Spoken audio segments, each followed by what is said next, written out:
বা 3/4 এই ক্ষেত্রে মাথায় রাখবে নাউন ও যা ভার্বও তা। কেমন বললাম half of the work is done. কেন ইজ হলো?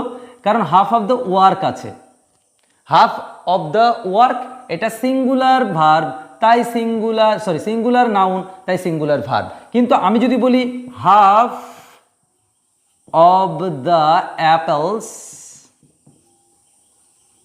অ্যাপেলস আর গিভেন, তাহলে দেখো এইখানে প্লুরাল আছে, তাই এখানে প্লুরাল ভার্ব বসলো।